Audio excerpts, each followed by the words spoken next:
Happy Monday. It would seem I am a bit late. I'm sorry about that. For those of you who don't know, which is most of you, I travel a lot in my line of work. I speak at and attend conferences within the podcasting space. And in these last 3 weeks, in particular, I've been in both Las Vegas, Nevada and Austin, Texas. I do try my best to record even when traveling, but some days it's just not possible. And my most recent trip to Austin was an example of that. So I'm a couple of days late, and I'm hopeful you won't hold that against me for too long. On that subject, I should mention that I will be traveling again May 23rd through June 2nd, this time to Orlando, Florida. If my count is right, however, we'll have finished book 2 at that point, and so I will likely take a Saturday or 2 off, so that the first meditation of book 3 won't be recorded in an Orlando hotel room with sounds of Harry Potter's village or Star Wars blasting through the windows in the background. And on that subject, and man, oh man, I know I'm really front-loading this one, I'm sorry, I wanted to let you know that I'll be compiling a book of book 1, which, again, we're going to finish this upcoming Saturday. Now, this book is going to be both an ebook available on Kindle and Amazon, as well as a print book. My hope is that these publications will provide a handy companion to the podcast, as they aren't just going to contain what you've already heard in the podcast, but are going to contain those thoughts and an expansion of those thoughts on each meditation of book 1. If you sign up to the list linked in the show notes of this episode, you'll receive a copy of the ebook for free. No strings attached, just free. It is my gift to you for helping me to make this project such a success so quickly. Now, it's my intention going forward to do this with each book from the meditations as we complete them together. Again, the ebook will be free to anyone who signs up for the list in the show notes of this episode, and I'm looking forward to getting it to you. This week's meditation is the second to last of book 2, and it reads as follows. The human soul degrades itself, 1, above all, when it does its best to become an abscess, a kind of detached growth on the world. To be disgruntled at anything that happens is a kind of secession from nature, which comprises the nature of all things. 2, when it turns its back on another person, or sets out to do it harm, as the souls of the angry do. 3, when it is overpowered by pleasure or pain. 4, when it puts on a mask and does or says something artificial or false. And 5, when it allows its action and impulse to be without a purpose, to be random and disconnected. Even the smallest things ought to be directed toward a goal.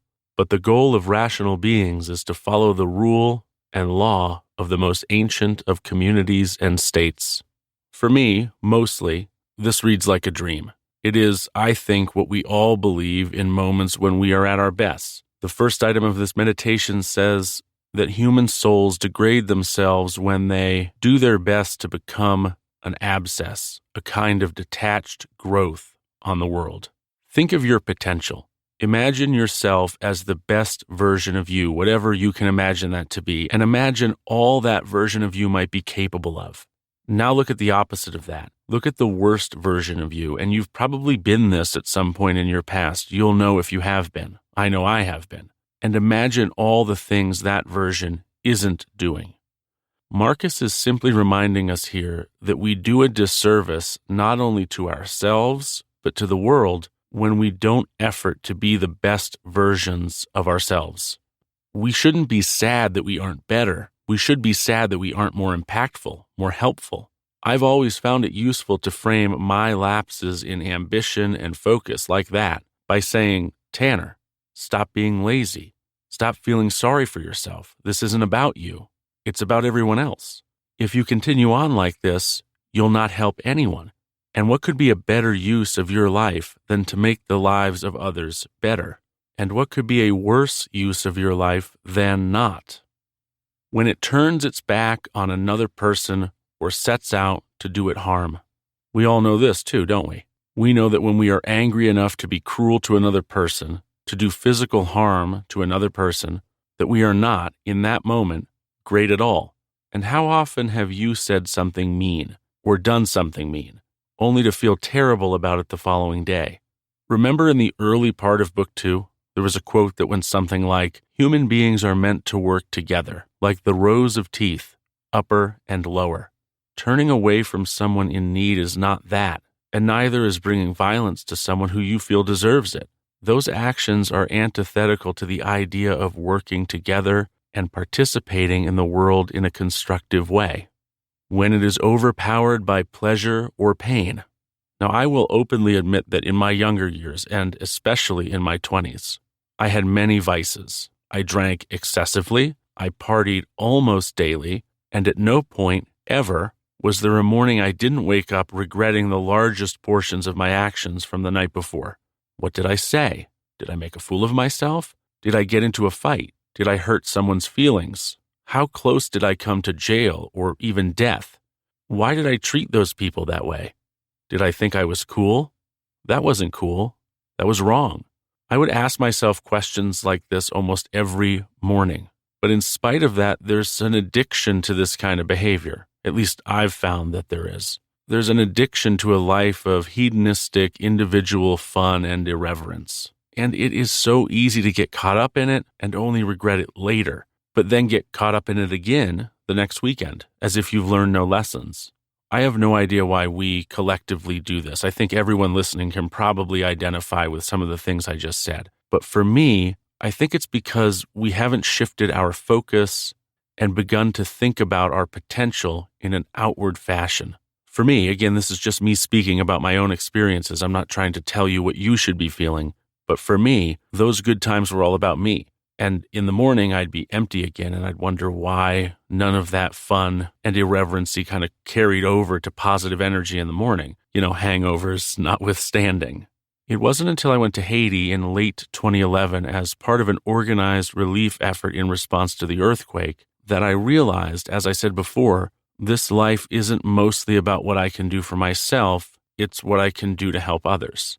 The fulfillment and purpose that comes from having helped another person move forward or improve, or, as was the case in Haiti, gain access to clean drinking water, is greater than that provided by any selfish or self-indulgent action that we could possibly undertake. For me, that trip was like a seed. It took, admittedly, a few more years to pull myself out of my bad habits and behaviors, but a beginning is a necessary thing. You have to start somewhere. When it puts on a mask or does or says something artificial or false. As a teenager and well into my 20s, I spoke falsehoods a lot, and falsehoods is just a really, fancy way of saying I lied a lot. I told a lot of lies. This was usually rooted in a self-conscious fear, but sometimes it was done to avoid trouble or judgment. And I don't know if you can identify, but all that lying does something to us eventually. It creates a reality that we can't keep straight in our own heads anymore. And it eats us up. And the longer we go, the worse the crash is when it's finally too much for us to keep up anymore. For me personally, that crash was very literal. It happened when I was 28, and I chose to drive home after drinking an obscene amount of rum at a house party. And when I say an obscene amount of rum, I mean almost an entire handle of Captain Morgan spiced rum.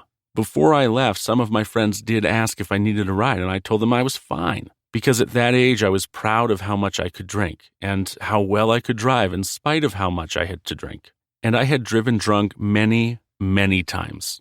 I had built up this version of me, even in my own head, that wasn't real. In reality, I just wanted people to think I was cool. I wanted to be popular. And for me, that manifested as being a party guy who was impervious to alcohol and who did whatever he wanted, whenever he wanted, and never paid attention to the rules or any kind of authority figure. On the drive home that night, I fell asleep behind the wheel and rolled my truck on a back road in Wellington, Florida, next to, somewhat ironically, a volunteer fire department station that was closed. Fortunately, because of how late it was, I was the only one involved. That was very lucky.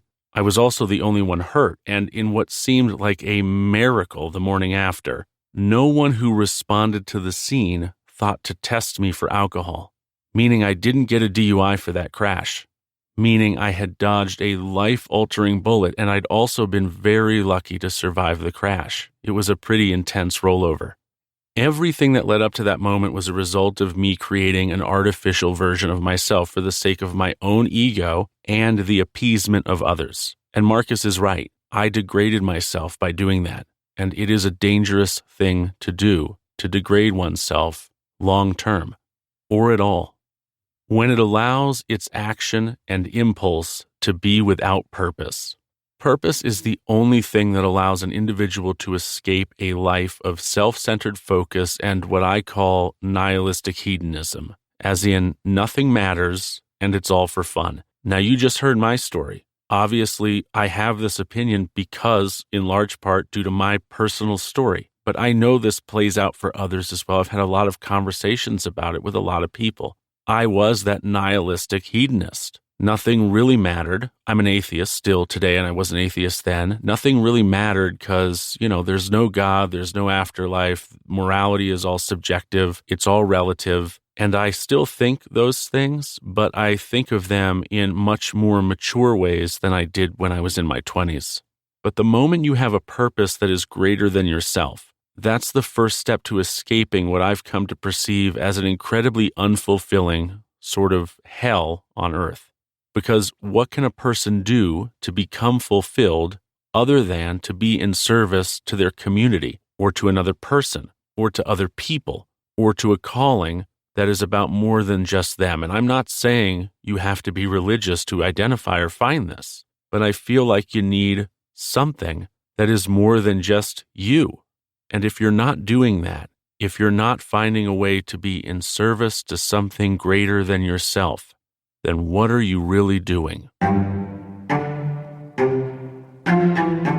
Thanks for listening to this episode of Practical Stoicism. I hope you enjoyed it. Thanks to everyone who has reviewed this podcast. We have a perfect 5.0 rating on Apple Podcasts and Spotify Podcasts and over 200 individual ratings and reviews combined. If you've not yet reviewed the podcast, I'd love it if you did. And don't forget to sign up for the free ebook in the show notes. And until next time, take care.